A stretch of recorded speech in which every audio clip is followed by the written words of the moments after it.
18h-19h, Time Sport avec Bilal Nenman sur Beurre FM. Bonsoir à tous et bienvenue sur Beurre FM. On ce jeudi 16 mai, c'est Time Sport comme chaque soir de 18h à 19h avec toute l'actualité de la journée concernant la planète sport. Avec vous, chers auditrices, chers auditeurs, ce soir on accueillera un invité de marque. Mehdi Tarart, footballeur international algérien évoluant au poste de défenseur central au RC Lens.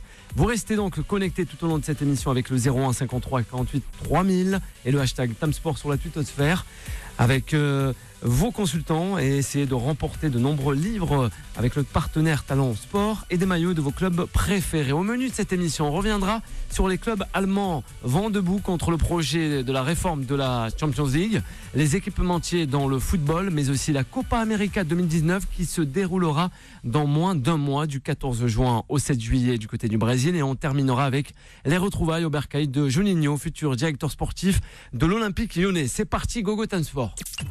Time Sport. Et avec moi ce soir pour m'accompagner en plateau, on aura Kamel Aïd Kaira. Comment ça va, Kamel, notre président? Tu vas bien, Kamel? Depuis hier? Depuis hier, ça va très bien et je suis ravi d'être présent et je souhaite un grand bonjour ou bonsoir aux auditrices et aux auditeurs. Ouais, la petite dédicace, ça sera en fin d'émission, il n'y a pas de problème. Non, mais je te le promets. Pour tous nos auditrices. Tu as raison. Voilà. Tu as raison, il est pas mal le polo, Kamel. Merci. Simon Balachef est un peu comme toi aussi. Comment ça va? Bonne noche, ça va très bien. Maillot vintage aussi. Oui, 98, maillot 98, floqué Cafou numéro 2. En tout cas, c'est super sympa de l'avoir avec nous ce soir, avec Yacine Bouali. Comment ça va, Yacine? Ça va, tout va bien. Tu vas bien? Ça va. Ouais. Buenas noches. Ah, on est un peu sur la plaine ibérique ce soir avec Juan José Dorado qui fait son grand retour dans le Time Sport. Comment ça va, Juan José? Buenas tardes, pas buenas noches. Buenas tardes. Buenas tardes. Azul Fellaoun. Voilà. Faut attendre 19h. Au moins 19h. Allez, on voyage un peu. La différence en Kabyle, c'est qu'Azul, c'est à toute heure, tout le temps, et c'est le salut du cœur. Donc c'est très important. Allez, on prend le chemin des vallées bavaroises. Time Sport, le ras-le-bol. Les clubs allemands vont debout contre justement ce projet de réforme de la C1. Yacine, comment expliquer cette unanimité, cette unité autour du projet de ligue fermée? Le Bayern, Dortmund ne se désolidarisent. En fait, ils essayent tout de même de rester solidaires, mais d'une autre manière. Certaines personnes, membres du directoire du Bayern de Munich et aussi de Dortmund, sont pas très très d'accord avec tout ce qui commence à s'opérer en douce. Ouais, c'est-à-dire aujourd'hui la ligue allemande concernant les réformes cette Bundesliga. De la Bundesliga. Après, il faut savoir que le Bayern, c'est lui qui a tout peut-être à perdre dans cette réforme. Mais pourquoi donc? Pourtant le Bayern est riche, le Bayern peut. Le Bayern est riche, mais dès qu'on touche à ses intérêts, oui. Donc après, qu'est-ce qu'ils pourront faire contre tous les clubs voilà, c'est-à-dire à un moment donné, il faut répartir, trouver une solution pour arranger tout le monde. Mais ça reste le Bayern et je pense qu'ils ont un pouvoir très très très fort au sein de. C'est-à-dire, ils ont leur parole, elle compte pour beaucoup, quoi. L'Allemagne, la Bundesliga, ces clubs ont-ils raison, Simon? La Bundesliga elle a le même problème que la Ligue 1. On le sait, la Ligue 1, les clubs de Ligue 1 se sont réunis autour de Noël Le Graët pour étudier cette réforme. Ils l'ont refusée, à l'exception, et ça c'est le parallèle à faire avec les Allemands, de Lyon, de Marseille et du PSG, qui n'ont pas voté pour, qui se sont abstenus. Ah ouais. C'est pour ça que je fais le parallèle. C'est-à-dire que eux aussi, il n'y a pas de souci. Il y a une petite intrusion sur le plateau. Ouais, il aime le foot aussi, lui aussi. Oui, il y a un parallèle à faire parce que voilà, il y a comment dire, il y a une diplomatie à faire de la part du Bayern, de Dortmund par rapport à leur co-religionnaire en Bundesliga. Après, on n'est pas dupes. Mediapart l'avait dévoilé l'année dernière. Côté Allemagne, le Bayern fait des tractations en douce pour que cette Super League se fasse. Je pense que PSG fera la même chose, qu'Olas fait la même chose s'il est dedans. Non, faut pas être dupe. Après, les autres clubs de Bundesliga, comme les autres clubs français, ont tout intérêt à s'opposer à cette réforme, puisque si Super League il y a, ce sera très rapidement tourné exclusivement vers les gros clubs, et les autres clubs n'auront aucune chance ou presque d'arriver à ce niveau-là. Ouais, toi, amoureux des clubs tels que l'Ajax ou encore Tottenham, on les verra plus. Ou Angers. Oui, Angers, pourquoi pas, et même à Amiens. Ouais. Tu aurais pu cette ligue fermée. Parler des Espagnols. Non, mais titrer. On arrive aux Espagnols. Ce thème, les ligues européennes contre la réforme de la C1. Pas faux. Aucune ligue européenne est pour cette réforme. Aucune. Toutes sont contre. Il n'y a pas que les Allemands. Il y a les Français. On sait que il va y avoir une contre-proposition qui va être lancée par Noël Le Graët, qui certainement va retrouver l'appui d'autres ligas. Le mal-aimé Tebas en France, depuis le premier moment, a dit qu'il est hors des questions que ça se fasse, ce projet. Est difficile de le faire si les ligues sont contre. Donc forcément, on a parlé des 3 abstentions entre guillemets en France, PSG, Marseille, Lyon. On peut parler aussi du Barça, Real, Atlético, voire Séville ou Valence encore, qui pourrait prétendre être parmi ces 28 qui vont jouer tout le temps, entre guillemets encore, cette Liga au Super Champions League. Mais en fait, c'est tout à fait normal. Je ne crois pas que ce projet, au-delà du fait qu'on copie les Américains par rapport à la NBA ou par rapport au football américain, c'est purement commercial, c'est juste une question d'argent. Et je rappelle tout simplement ce qui a été dit par les Grecs, mais aussi par Tebas à un moment donné. Le football, c'est les supporters. Et vous ne pouvez pas réduire le football à 28 équipes, voire à 32. C'est beaucoup plus que ça. C'est plus de 300 équipes en Europe. Juan, mais le pouvoir de l'argent. Oui, c'est. Écoutez, il y a un petit mot, juste un petit mot. Les Grecs a trouvé quand même le truc quand il a dit c'est simple, hein, on va proposer les mêmes jours des matchs de Ligue 1. C'est tout con, c'est tout simple. Et c'est très intéressant ce que tu dis. Au PSG va devoir choisir, comme il ne peut pas se passer de la Ligue 1 parce qu'il serait en dehors de cette Super Champions League, ils vont forcément céder à la fin. Est-ce que c'est pas une stratégie aussi pour au lieu de, c'est-à-dire je parle cette Super League, c'est-à-dire de jouer énormément de matchs de Ligue des Champions. Peut-être ils vont trouver un moyen de s'arranger. Derrière, il y a les droits. Il y a les droits de télé, mais il y a que vous allez dévaloriser. Et ça, les ligues, les présidents des ligues l'ont compris. Vous allez dévaloriser les ligues nationales. Et derrière ça, c'est les sélections nationales que vous êtes en train de dévaloriser. Est-ce que c'est pas une idée derrière de créer peut-être à moyen terme une Super Liga européenne? Mais c'est sûr et certain, mais c'est là où c'est quand tu parlais de modèle. On va arriver à quand tu parlais de modèle américain, tu parlais de modèle américain. Peut-être que l'UEFA doit s'assumer complètement et du coup assumer les conséquences, c'est-à-dire s'assumer complètement, créer un modèle sportif professionnel voué au spectacle et au commerce et au marketing avec ces grands clubs et laisser du coup les ligues nationales de côté et vraiment enlever le PSG, le Bayern, le Barça de leur ligue pour faire cette ligue européenne. Dans ce cas-là, il faut l'assumer complètement. Mais comme tu l'as dit, ils en subiront les conséquences parce qu'il y a énormément de supporters qui continueront de suivre leur ligue nationale. Alors, notre président Kamala Khaira a justement réaction concernant cette ligue fermée. Non, moi je pense que c'est un ballon d'essai de l'UEFA. C'est un ballon d'essai de l'UEFA qu'ils ont lancé. Après, les clubs, que ce soit les clubs français, espagnols, italiens, etc., faut pas se faire d'illusions, et tu l'as dit Simon, ils iront où il y a le plus d'argent. Si demain il faut qu'ils sortent de leur championnat respectif et ne jouer qu'une ligue fermée et qu'ils gagnent à côté de ça des millions et des millions et des millions, ils le feront. Comme ça s'est fait. Le football changera quand même. Parce que le football va changer, va évoluer. Mais malheureusement. Voilà, oui. Mais pour des personnes, pour nombre de millions de personnes, malheureusement ça changera. On va s'adapter. Si on demande aux supporters d'assister toutes les semaines à des Bayern, Real, tout ça. Mais on s'en lassera. On voudra aussi l'équipe telle que je respecte Amiens ou même Angers. Mais les gens qui veulent regarder Amiens, vous regardez Amiens. Non, mais contre un. On parle des téléspectateurs. Des téléspectateurs. On parle des droits télé. Demain, tu as une Super Ligue européenne. Toutes les semaines, tu as un Real Barça ou tu as un Dortmund. C'est vrai que. Un Dortmund Manchester. Et ça, c'est attractif. On ne le veut pas. Sur le plan pécunier, ça pourrait apporter aussi quelque chose. Parce que c'est vrai, voilà, et au niveau des droits télé, etc., tous les droits iront à cette Super League. Je dis pas que je suis pour, mais tous les droits iront à cette Super League. Et à un moment donné, pas forcément Kamal. Hein. Non, mais je veux dire le maximum de droits. Mais à ce moment-là, les championnats hexagonaux, que ce soit français, etc., ils vont s'aligner tout bêtement parce qu'il faut être réaliste. On ne peut rien contre la puissance financière. Si la chose est lancée, rien ne pourra l'arrêter.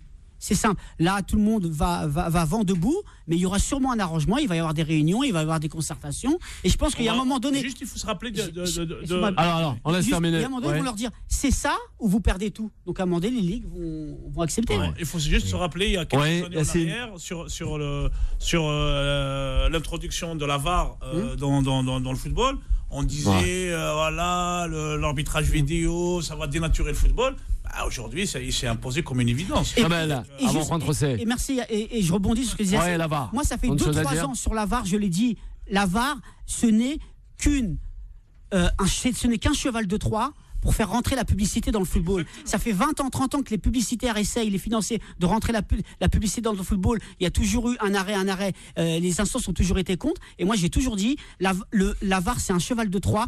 Et là, ils vont mettre la publicité. Et là, maintenant, l'UEFA sont en train de réfléchir. Ils vont faire un essai avec la publicité pendant les interruptions du VAR. Voilà, les interruptions de la VAR. Et alors que tout le monde disait c'est impossible.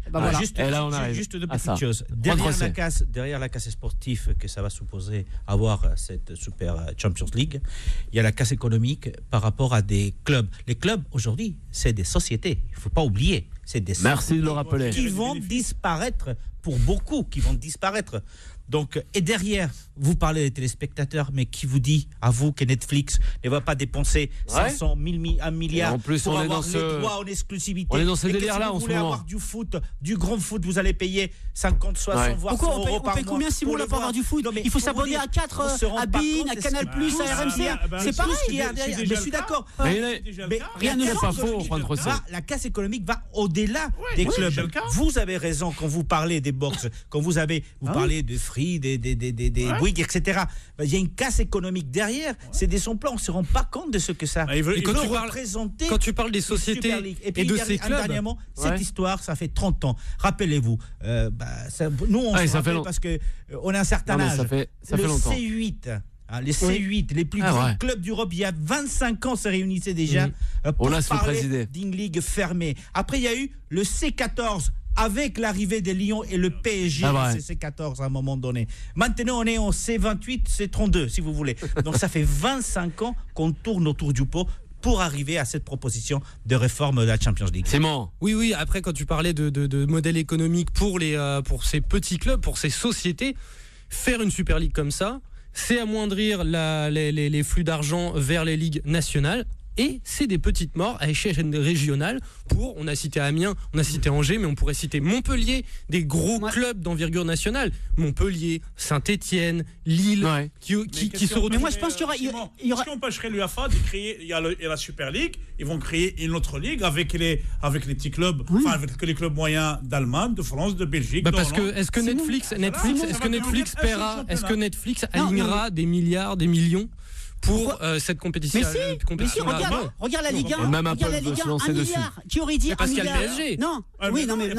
S'il n'y a pas le PSG, je ne pense pas que les médias payent 1 milliard. C'est ce qui va se passer. À la limite, l'UEFA, quand il y aura cette ligue fermée, elle aura de l'argent et elle va dédommager les ligues et les clubs nationaux. C'est ce qui va se passer. C'est comme ça le modèle économique. Kamal, puisque les frontières ont disparu. Bah oui. Parce que les frontières en Europe ont disparu, pratiquement ont disparu. Pourquoi pas, ils vont réfléchir à créer une Super League des grands clubs et des clubs moyens, et voilà, première, deuxième, troisième division, premier collège, deuxième collège, troisième collège. Et ça va être comme ça, c'est le pouvoir de l'argent. Maintenant, si on veut que ça ne se réalise pas, c'est le moment de bouger et de se révolter, chacun donnera son avis. Mais le pouvoir. Écoute, on est en pleines élections européennes, pourquoi pas unifier tous les championnats européens et pour que le but ultime soit de jouer les championnats, puisque ce serait plus des coupes, mais ce serait des championnats européens. Pourquoi pas après. Regarde Juan, pour regarder le foot maintenant, tu es obligé de prendre. Je peux citer des noms, ça ne dérange pas. Canal+, BeIN. RMC, et maintenant pour la Ligue 1 espagnole, ça veut dire il va falloir un citoyen lambda en France, 4 abonnements, ça va revenir à plus de 150 €. Sauf que le modèle économique va faire que 2 de ces opérateurs vont perdre le foot. il y a 10 ans, personne n'aurait dit que Canal était au mesure de perdre le foot espagnol. C'est du pipeau. C'est du pipeau. C'est du pipeau.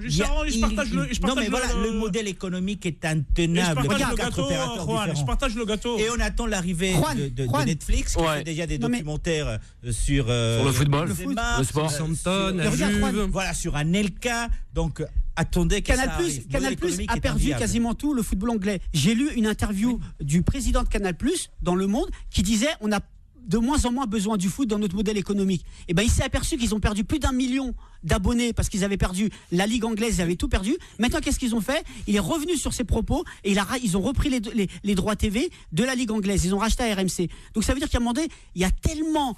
Moi, regarde. C'est entre guillemets, c'est vital. Je suis obligé, je m'abonnerai. Et si demain il y a un cinquième opérateur pour voir, je m'abonnerai. On est tous comme ça. Après, il y a des moyens. On adore le foot. Il y a des moyens. Oui, non mais. De toute façon, le modèle économique du foot actuellement, le modèle économique du football n'est pas viable. On a des clubs qui marchent la tête à l'envers, qui marchent sur des dettes astronomiques, qui sont financés. Merci, on sait trop comment, Simon. On se retrouve de suite après avec vos consultants. C'est promis, le hashtag Tamsport. À de suite. Time Sport revient dans un instant.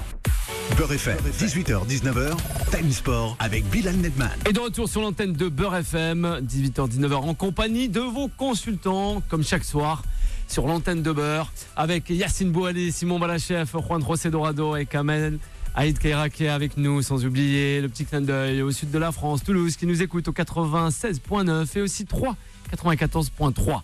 Nous, on prend le chemin de Lens. Time Sport. Et Mehdi Taarabt, footballeur international algérien évoluant au poste de défenseur central au RC Lens, est l'invité ce soir de Beurre FM dans l'émission Time Sport. Bonsoir Mehdi. Bonsoir à vous. Comment allez-vous Mehdi? Écoutez, nickel. Nickel justement. Ah ben Mehdi, une saison qui risque encore de se terminer malheureusement sans montée. Pourtant la ferveur du public lensois a été présente, bon, peut-être pas assez suffisante pour vous propulser vers les sommets de la Ligue 2. Vous en pensez quoi sur cette saison? Non, écoutez, le public, je pense qu'il a joué son rôle correctement. Après, c'est nous, en tant que joueurs, qui avons failli à ce niveau-là. Après, la saison n'est pas finie. Il reste une place de barragiste à accrocher pour une éventuelle montée en Ligue 1, voilà, qui sera certes plus dur, mais pas impossible. Ouais. Une réaction, Mehdi Taarabt, avec notre consultant Yacine Bouali. T'écoutes Yacine? Salut Mehdi. Salut Yacine. Ça va, tu vas bien? Ouais, nickel. Ça y est, on revient à la forme après cette blessure. C'est un vieux souvenir? Ouais, ça y est, c'est derrière moi. Et dans quelques jours, c'est la CAN. Ouais, Inch'Allah. Et alors, prêt pour la CAN? Ouais. Oui, bien évidemment. On travaille pour la fin de saison avec le RC Lens et également dans l'optique de la CAN. Justement, qu'est-ce qui a manqué cette année au RC Lens, Mehdi, parce que quand on voit l'effectif, quand on voit les moyens, quand on voit le public du RC Lens, et on se dit à chaque fois, quand même, ça reste le public numéro 1 en France, et comme Bilal l'a dit, la ferveur populaire. Et cette année, j'ai l'impression que la mayonnaise n'a pas pris. Bah écoutez, déjà je pense qu'il y a le facteur chance qui nous a fait un petit peu défaut, parce que la première partie de saison était bonne et on a enchaîné blessure sur blessure au sein de l'effectif. Et ensuite, je pense de l'expérience, parce que tous les matchs qui se sont avérés être des tournants pour nous, décisifs pour l'accession en Ligue 1, on n'a pas su les aborder correctement. Une réaction avec Simon Balachef, Mehdi Taarabt, on le rappelle, international algérien et aussi défenseur central au RC Lens. Oui, bonsoir Mehdi. Moi je voulais vous parler un petit peu de la CAN. Vous êtes dans le groupe, l'Algérie est dans le groupe du Sénégal, de la Tanzanie et du Kenya. Comment jugez-vous ce groupe avec un mondialiste, une Tanzanie qui peut être piégeuse et un Kenya relativement inconnu? Écoutez, je pense que au niveau des groupes, c'est pas celui qui me semble être le plus corsé, mais c'est un groupe qui va pas être évident et quoi qu'il en soit, il va falloir en ressortir dans les 2 premières places pour pouvoir se qualifier. Ça, c'est certain, mais du coup, par exemple, comment vous allez relever le défi de la Tanzanie qui travaille, qui est une équipe qui travaille assez bien, un championnat qui travaille assez bien. On l'a vu cette année en Ligue des Champions d'Afrique avec le parcours du Simba. Comment vous allez préparer un match piégeux comme ça contre la Tanzanie ? Ça, écoutez, je pourrais pas vous donner les clés. Les clés pour on aimerait de ces matchs, mais je pense que le coach et son staff sauront faire l'analyse nécessaire pour pouvoir nous les donner et après on verra en fonction. Alors on poursuit l'interview avec Mehdi, avec Yacine et aussi Mehdi, après avoir connu le Red Star, le SCO d'Angers, est-ce que pour vous le RC Lens ça a été le club idoine pour vous épanouir, parce que quand même vous avez un joueur qui est plein de talent. Est-ce que au niveau de la structure du club de Lens, vous avez trouvé, on va dire, l'environnement qui vous convient? Ouais, c'est un très très bon club avec une ferveur comme vous l'avez décrite qui est exceptionnelle et ça en tant que joueur c'est quelque chose qui est très appréciable. Après, d'un point de vue individuel, moi j'ai ma saison qui a été un petit peu ternie par ma blessure et c'est vrai que l'objectif de monter était un point essentiel lorsque je suis venu à Lens. Donc s'il s'avère qu'il n'est pas réalisé, voilà, ça sera une touche noire dans ma venue. Justement, pendant votre convalescence, ou depuis que vous êtes rétabli, est-ce que Djemal Belmadi, le sélectionneur national algérien, a pris contact avec vous ou la fédération pendant cette période ils étaient en contact régulier pour savoir où vous en êtes, parce que quand même vous êtes un pilier de la défense des Fennecs? Ouais, j'ai eu des contacts réguliers avec les membres de la fédération algérienne de football, comme je pense la plupart des joueurs algériens, parce que le coach l'avait précisé, il viendra aux nouvelles régulièrement de ces joueurs et voilà, j'ai eu la chance d'avoir un échange régulier et de pouvoir donner des nouvelles au fur et à mesure de mon avancée. Kamel, avec Mehdi Tarat. Bonsoir Mehdi, c'est international algérien. Bonsoir, je voulais vous poser une question. Vous avez 29 ans. Quel sera votre avenir? Est-ce que vous souhaitez jouer dans un club de Ligue 1? Est-ce que vous avez des contacts ou quel est ce que vous souhaitiez le plus? Parce que c'est vrai que la saison prochaine, l'objectif de monter avec Lens en Ligue 1 ça aurait été parfait pour vous. Mais vous, quel est votre objectif? Si c'est pas indiscret, bien sûr. Oui, bien sûr. Bah écoutez, j'ambitionne de jouer au meilleur niveau et le meilleur niveau effectivement c'est d'être en Ligue 1. Après vous parlez d'aller jouer ailleurs ou pas, non, c'est pas un sujet d'actualité pour l'instant. Comme je vous l'ai dit, il reste encore un match qui va nous permettre de pouvoir éventuellement défendre nos chances lors des barrages, même si ça va être un parcours assez difficile. Donc c'est un point qui n'est pas encore négligeable. Et ensuite, dans l'immédiat et dans un futur proche, participer à la Coupe d'Afrique des Nations avec mon pays et réaliser une belle compétition. Et ensuite, voilà, je pense que j'aurai tous les ingrédients pour prendre la meilleure décision quant à mon avenir. En tout cas, on l'espère de tout cœur, Mehdi Tarat, de participer, de faire un magnifique parcours avec la sélection des Fennecs, la sélection algérienne.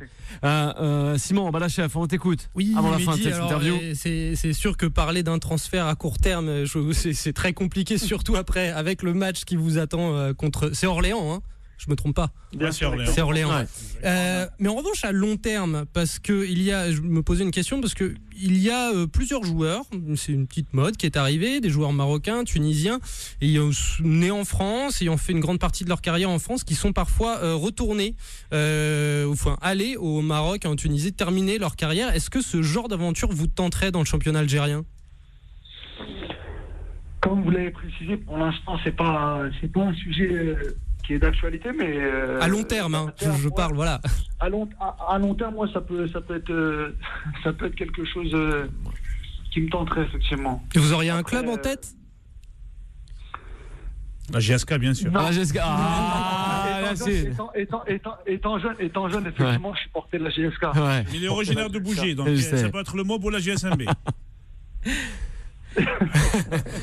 Alors, allez, Juan José Dorado, réaction avant de terminer cette magnifique interview avec Mehdi Tara. Aborder à notre sujet avec vous, connaître votre avis des joueurs. On a eu des débats assez enflammés dans ce studio par rapport à la réforme de la Champions League et la création de cette Super Champions League, plus ou moins fermée. Alors, quel est votre avis en tant que joueur, justement?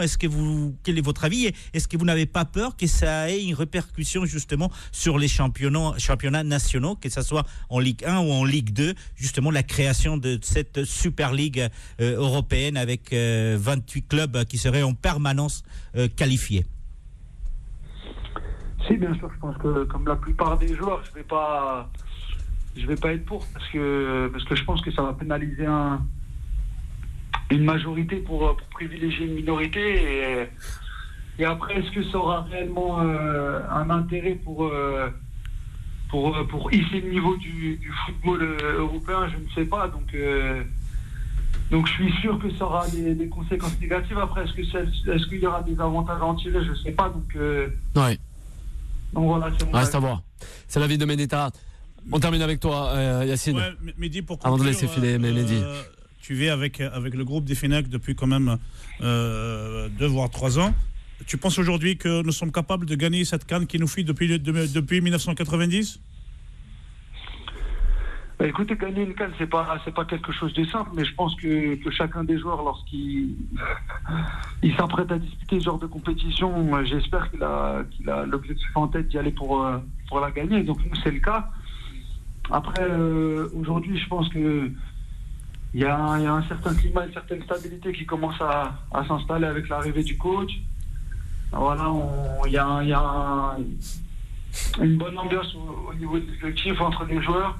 Donc je pense que tous les ingrédients peuvent être réunis pour faire une grosse compétition, et j'espère, Inch'Allah, oui, qu'une victoire possible pour remporter cette CAN se fera. On suivra de près, en tout cas, Mehdi Tara, la sélection algérienne et aussi les autres sélections africaines. On vous le rappelle, des émissions spéciales. Ce sera un Time Sport, mais spécial Cannes, édition 2019 de cette Cannes, voilà, que vous pourrez suivre de 18h à 19h, et des soirées spéciales à venir sur l'antenne de Beurre FM. Un grand merci à Mehdi Tara d'avoir été avec nous. Merci Mehdi. Merci. Et nous, on poursuit l'émission. Time Sport, la victoire. Sponsoring à l'antenne de Beurre FM. Les équipementiers Nike, Adidas ou encore Puma sont en pleine bataille pour les top clubs. Ah, ça fait sourire Kamel, j'ai bien peur là. Les 2 géants du sport et leurs challengers ne jurent plus que par leur grand club. Un rayonnement mondial pour accompagner leur propre conquête sur le marché. Grande manœuvre chez les équipementiers engagés dans une guerre sans merci pour fournir les top clubs qui feront rayonner leur marque dans le monde. Nike, Adidas, mais aussi Puma dépensent plus que jamais pour renforcer leur position dans le Gotha du football européen. Plusieurs grandes écuries s'apprêtent à changer de casaque. D'autres l'ont fait récemment ou ont prolongé. Dans tous les cas, il faut le rappeler, chers auditrices, chers auditeurs de Beurre FM, de fortes revalorisations à la clé. Cette valse des équipementiers est-elle compatible avec l'attachement affectif que l'on clame généralement haut et fort envers son club de cœur? Kamel. Oui, de toute façon, les supporters, ils sont attachés au logo qu'il y a sur le. Ils sont attachés au logo qu'il y a sur le maillot, mais pas à la marque. Il en a beaucoup, lui. C'est vrai que c'est des sommes astronomiques, hein. C'est des lignes budgétaires pour les clubs, hein. Quand vous voyez que Liverpool, je peux citer les marques ou pas? Allez. Qui sont avec New Balance, qui touchaient 52 millions par an. Là, ils vont signer un contrat avec Nike sur 10 ans de 900 millions d'euros. Ça fait 90 millions d'euros par an. Donc avec ça, ils peuvent s'acheter beaucoup de joueurs, et c'est vraiment beaucoup d'argent. Ils passent vraiment dans une autre dimension. Ouais, football business, quoi. Pareil pour Arsenal, hein, qui passe de Puma à Adidas, et qui a multiplié par 2 son budget. Il passe de 33 millions d'euros par an à 65. Et la nouveauté, c'est que les équipementiers signent maintenant. Avant, c'était 3 ans, 4 ans. Maintenant, la nouveauté, c'est que les équipementiers signent 10 ans.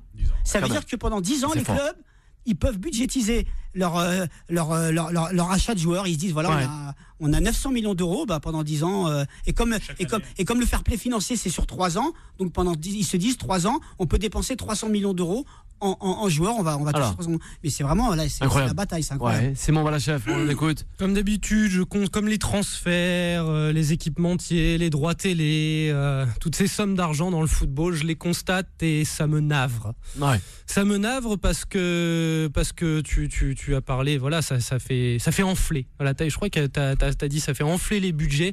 Pour moi, ça fait enfler la bulle spéculative sur le football. Ils signent sur 10 ans sur quelque chose qui peut-être ne sera plus viable dans 10 ans. Ils donnent des sommes d'argent qui rendent notre sport vicié dans les affaires, dans les relations humaines qu'il y a entre les différents partenaires. Donc, moi, ces sommes d'argent-là, je les constate, je les prends, on peut rien y changer. Tu l'as rappelé plusieurs fois, Yacine, le pouvoir de l'argent, c'est vrai. Donc, je ne peux pas trop changer quelque chose, à part le dire. À chaque fois qu'on parle de ces sommes d'argent, on reviendra de suite après. On aura la réaction de Juan José et aussi de Yacine, et sans oublier Kamel concernant les équipementiers du football. À de suite. Beurre FM, 18h-19h, Time Sport avec Bilal Nedman. Et de retour sur l'antenne de Beurre FM, en compagnie toujours de vos consultants. Je le rappelle, autour de la table, Simon Balachef, Kamel Aïd Kaira, Yacine Bouali et Juan José Dorado. On prend le chemin, du Brésil. Time Sport. Le duel. Le soleil nous abandonne pas, en tout cas en zone Am Sud. La Copa América 2019, l'édition se déroulera dans un mois et demi, dans un mois plutôt, du 14 au 7 juillet, du côté du Brésil, qui en est le pays hôte. Faut le rappeler. Petit tour d'horizon des forces en présence. Quelles sont les équipes qui vous paraissent les plus aguerries pour aller le plus loin dans cette compétition quand même? Juan José, on l'écoute. Alors, Argentina, si je vous dis, Brasilo. Déjà Brésil parce que c'est l'organisateur et parce que si vous laissez le Brésil en dehors des favoris, on va vous dire c'est impossible. Vous ne connaissez rien au foot. Même si souvent ils restent au milieu de ils n'arrivent pas. On s'est compris. Mais bien sûr, il y a l'Argentine. Je dirais pas l'Argentine de Léo Messi parce qu'on sait que Léo Messi et l'équipe nationale, ça fait 2, ça fait pas 1, ça fait 2. C'est une finale de Coupe du Monde et 2 finales de Copa América quand même. Au-delà de ces deux grands, j'aimerais parler plutôt de ces sélections qui peuvent nous surprendre. Forcément l'Uruguay, pourquoi pas. Ce serait pas vraiment une surprise. C'est pas une surprise. Tu as raison par rapport au dernier mondial. Mais il y a un club, une sélection qui moi j'aimerais qui fasse plaisir, et c'est le Venezuela qui vit un moment très compliqué, mais en même temps c'est justement ces moments compliqués qui fait que ces joueurs se donnent à 100%. Il ne faut pas s'oublier non plus que par le passé, le Venezuela est allé battre le Brésil aussi et l'Argentine. Donc c'est vraiment une sélection qui est capable de faire quelque chose parce qu'il y a une situation géopolitique très compliquée. C'est vrai. Venezuela, et puis, dans le groupe A, Pérou, Bolivie et Brésil. Voilà, donc le Venezuela en groupe A, j'aimerais qu'il y ait la surprise. Et puis dans les groupes B... un peu bizarre ce groupe B, mais on a invité quand même, il faut le rappeler. Parce qu'il y a le Qatar. Et le Qatar, avec le Paraguay, la Colombie. Il y a toujours eu des invités dans la compétition. Oui, c'est vrai, il y en a toujours eu. Qu'est-ce que vient faire le Qatar dans cette compétition? C'est un invité. C'est un invité, on respecte l'invité. Il y a déjà eu la Corée du Sud, il y a eu les États-Unis, il y a eu le Japon déjà une fois, il y a eu le Honduras, le Mexique régulièrement. C'est vrai. Il y a le Japon dans le groupe C. Mais ils n'ont pas encore invité une sélection. On poursuit, Juan José. Donc il y a la Colombie dans le groupe B qui pourrait effectivement être une belle surprise. C'est cette équipe sur qui on peut miser quelques cacahuètes quand même. Et puis il y a sur le groupe C. Le groupe C, il y a l'Uruguay, l'Équateur, le Japon, le pays et le Chili. Mais moi j'ai un petit pansement du cœur pour l'Équateur, petit pays, mais qui effectivement a mis en difficulté l'Argentine lors des qualifications pour le mondial 2018. Et donc, pourquoi pas ce petit pays qui nous ferait plaisir. Alors, plusieurs choses. On lance avec toi, Simon, avant de terminer avec Kamel. Le Venezuela, le football vénézuélien, le football n'est pas le sport numéro 1 au Venezuela, c'est le baseball, se développe contre vents et marées depuis le 2007. Et notamment l'arrivée de l'actuel coach Dudamel, qui fait un travail exceptionnel, et notamment parmi les jeunes. Et parmi les jeunes, les équipes jeunes du Venezuela font de plus en plus de très grandes performances dans les compétitions continentales. On pense à des petites pépites comme le gardien Fariñez, comme l'attaquant de Santos Soteldo qui vient de là-haut des Chili. Voilà, ça sera des joueurs à regarder qui vont être très intéressants. Et il y a aussi les anciens, il y a Juan Arango, il y a Rondon, il y a les vieux. Tu as parlé dans le dernier groupe du Paraguay, de l'Équateur. L'Équateur, pareil, il y a un très très bon travail chez les jeunes. On l'a vu à la dernière Copa América U20, l'Équateur qui a pris il y a peu de temps le Hernan Gomez qui était le sélectionneur du Panama pendant la Coupe du Monde. Et enfin, on a parlé du Qatar et du Japon. Et bien attention, au Qatar et au Japon. Parce que le Qatar fait du très bon travail, a fait une Coupe d'Asie exemplaire du point de vue du jeu. Voilà, je parle vraiment du jeu. L'entraîneur Félix Sanchez a développé quelque chose de très intéressant. Et tu me rappelles le groupe ? Une Argentine. Alors, c'est l'Argentine, Colombie, Paraguay. L'Argentine qui est dans un bazar ambiant où Scaloni est sans cesse contesté par les ménotistes et les billardistes, où Léo Messi a du mal à prendre la poigne. La Colombie, qui vient de passer de l'ère Peckerman à l'ère Queiroz, où du coup on est dans une transition, c'est un peu compliqué. Et le dernier, c'est le Paraguay, à la rigueur. C'est le Paraguay, moi je trouve, qui serait éventuellement le plus armé, une très très belle génération, mais qui vient de passer d'un nouvel entraîneur, parce que Juan José Osorio s'est fait débarquer, et c'est Berizzo qui est arrivé. Et on vous donnera toutes ces informations, croyez-moi, même pendant les spéciales de la Coupe d'Afrique des Nations sur cette édition 2019. Kamel, rapidement moi, un mot sur cette Copa. Je mettrai une pièce avant sur de terminer Qatar, sur Lyon. Comme tu l'as dit, Simon, parce que Qatar a fait une très belle équipe. Moi, je pense qu'ils peuvent jouer parce qu'ils jouent détachés. Et puis moi, j'ai le Brésil parce qu'ils ont Neymar qui est en forme. Il a quasiment pas joué de la saison. Et donc il est frais. Il peut apporter quelque chose. Moi, je pense que le Brésil peut faire quelque chose. Mais moi, je mettrai une pièce sur le Qatar. La meilleure chance du Brésil, Kamel, c'est Tite. C'est leur sélectionneur. Neymar, tu peux l'enlever de l'équation. Tu peux l'enlever de l'équation si le peuple veut qu'il parte, ça fera comme du Karim Benzema en équipe de France. Tu peux l'enlever de l'équation. Le Brésil, avec cet entraîneur-là, est totalement capable de créer un collectif capable de gagner des choses. C'est vraiment, et en plus, la sélection a joué sur le long terme, vise des choses à la Joachim Löw en Allemagne, à la Deschamps en France. Voilà, il n'a pas été critiqué outre mesure après son élimination contre la Belgique. On travaille, c'est un monsieur qui travaille très bien, qui travaille sur le long terme. Et le meilleur joueur, le meilleur élément de cette sélection, je te jure que c'est Tite, sectionnaire. Plus trop de temps pour Lyon, mais on va arriver à Lyon. Un grand merci pour les consultants avec leur pertinence concernant cette Copa América qui arrive à grands pas. Allez, on revient du côté de Lyon. Time Sport, le mode pressing. Eh oui, un mode pressing rapide là. Retrouvailles au Bercail pour Juninho, futur directeur sportif de l'Olympique Lyonnais. 10 ans après son départ, Juninho va revenir donc à Lyon dans le costume de directeur sportif. C'est le retour d'un des plus grands personnages de l'histoire de la Ligue 1. Juninho emmènera-t-il ce suppléant d'âme qui manque tant à l'Olympique Lyonnais pour enfin franchir un palier? Juan José. Oui, je l'espère forcément parce qu'il a le mérite d'avoir joué au club, d'avoir gagné 7 Ligue 1. Il les a toutes gagnées. Dans la série. Donc effectivement, c'est peut-être le Leonardo parisien, ça va s'appeler Juninho du côté de Lyon. Kamel, on termine avec toi, Kamel. Oui, Juninho, parce que c'est un pur produit de la maison. Il connaît le fonctionnement du club et il peut travailler avec Aulas, puisque Aulas le désire à tout prix et pas n'importe quel coach ne peut travailler avec Aulas. Donc je pense que Juninho, vu qu'il est désiré, là tout le monde attendait son accord, parce qu'il s'est remis avec son agent José Fuentes. Et on parlait aussi de Sabri Lamouchi. Donc Sabri Lamouchi, il avait comme agent Bernès, et là il a pris comme agent Jorge Mendes qui travaille avec Fuentes. Donc je pense que ça va matcher. Merci Kamel, un grand merci à toutes les auditrices et les auditeurs. Ça va tout comme, et rendez-vous demain à la même heure, 18h. Retrouvez Time Sport tous les jours de 18h à 19h et en podcast sur beurrefm.net et l'appli Beurre FM.